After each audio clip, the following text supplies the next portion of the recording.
I want to go right back to the basics. I want to take us all the way to the beginning because I think sometimes we get caught up in trying to fix problems and solve behaviors that are not working for us, but really what we need to do is remember how to connect. So I want to take you inside one of my classes so that you can go through an exercise that you can do with your kids to help you connect from that heart space. So what I really want to do today is give you a feel for communicating from the heart. When we look beyond behavior and the way people are reacting to us and just start to see them on a human level and see underneath those behaviors and see the needs. That's when we start to connect emotionally, and that's what this class is about. And actually what I want to do now is go ahead and create a list.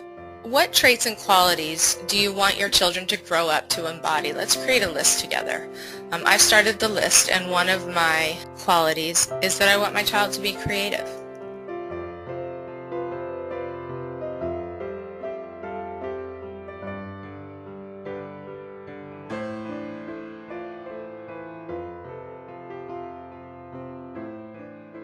Developing their emotional intelligence is going to bring forth these qualities, and that doesn't come simply through punishing them. Every interaction makes an impression on your child's brain, and those impressions create pathways.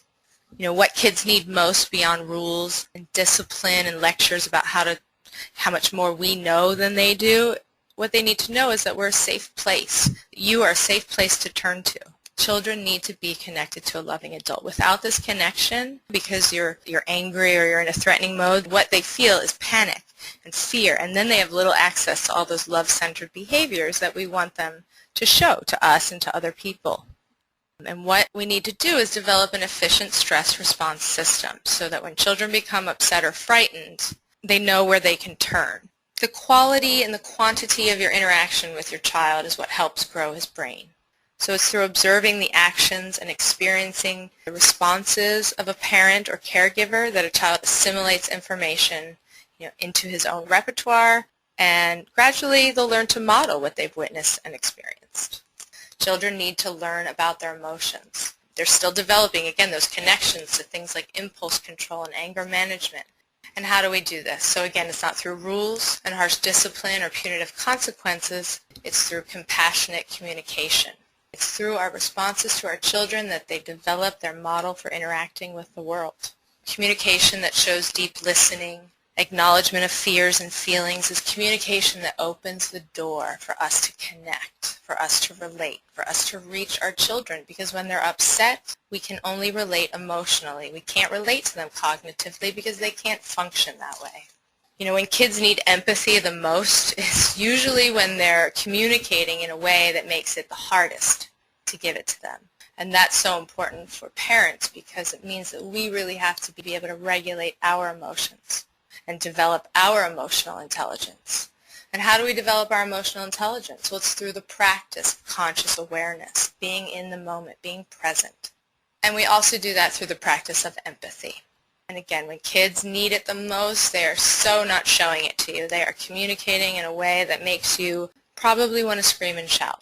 Compassionate communication enables us to see and to read new meaning into our encounters with others. So we can look underneath the behavior and start to see what's really happening. Remember, it's all about needs because from our first breath to our last breath, human needs are there. They're rising, they're ever present. The need for meaning, understanding, for connection, for safety, for autonomy, integrity, the need to matter, to be seen, to be heard, the need to belong, and the need to contribute to others. And of course, our children have a need to play. So by gaining fluency in the vocabulary of needs and feelings, we can change our way of seeing. And we can co-create together by attuning to each other and by connecting with each other. So there is an exercise that you can do with your kids. Explore the concept of communication and feelings. And what I want everyone to do right now is think about how they feel right now in this moment. Just think of a word to describe your feelings. And what you can do with your kids is I take a ball of yarn and I hold it tight on one end and I name my feelings. So you get your whole family and you sit in a circle and somebody starts and you hold the ball of yarn. Today I'm feeling happy. And you hold your piece of yarn tight and then you toss it to another family member across from you. and that family member says how they're feeling today, or maybe earlier in the day. And that continues back and forth, and everybody can do it a couple of times if you have a small family, and what it does is creates this big web of yarn and feelings. And sometimes this is what communication feels like. It's sort of a great visual for kids because communication gets messed up and you can't really take it back, and it's sometimes we're missing the feelings. So what this exercise does is, one, it creates emotional literacy. There's a list of needs and feelings, and that's something else. It's on the website. But the first step to effective communication is identifying and naming our own emotions. It's critical. Emotional learning is the most significant kind of learning that happens in the first 5 years. So naming emotions, feeling them fully without evaluative statements, and then being able to manage feelings is what will build the foundation for our kids' emotional development. So when a child, is hurt, if they fall down and they get a bump, instead of saying, oh, you're okay, it's just a little bump, and diminishing their feelings to try to take their mind off it, we have well-meaning intentions. We want them to feel better, but it's more beneficial to say, wow, I bet that bump hurt. You weren't expecting that. Ouch. Then you'll be fine. It's just a little scratch, because that denies what they're going through. Or if your adolescent did not, say, get invited to a party, your 12-year-old or your 13-year-old or your 10-year-old, instead of saying something like they don't know what they're missing, those kids, they're not your friends. You don't need them. We want our kids to feel better, so we want to try to judge the other person. And what we really should say is, I'm so sorry you're hurting. It must feel really awful to not be included. This connects you to your child. And then don't give reasons. Don't fix or try to advise. Just stay there. Stay with empathy. Because developing this emotional intelligence through empathy, it helps us respond to our children instead of reacting to them. It helps us listen deeply and see things from their perspective. So if you come into a situation or a conflict open, curious, loving, ready to help, your kids are not going to feel fear. They're not going to feel threatened. So they're going to be more open to listening to you and to moving to that place of cooperation. And don't force the solutions, because solutions can't come until people are regulated, until they're connected. If you connect at the heart level and you stay away from solutions, once we're connected at the heart level, solutions automatically follow. Once we reveal ourselves and our needs and our feelings, then we can move to that place of problem solving. All right, that was my teachable moment for you. Now I would love to know, what feelings are present for you right now in your awareness? Just close your eyes, take a moment, and tell me what's alive for you right now. What feelings are present for you?